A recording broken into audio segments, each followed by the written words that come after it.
In this video, I'm going to show you how you can easily delete memories on your iPhone 15, 15 Pro or 15 Pro Max or any other iPhone.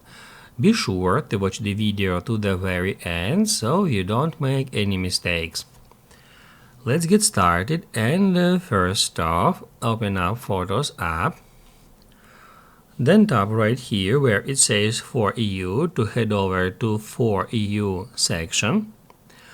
And then if we scroll down a bit, we'll be able to find all our memories here.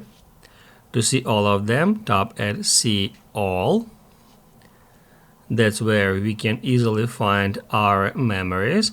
And if you would like to delete some memories from that list, tap at three dots and select Delete Memory.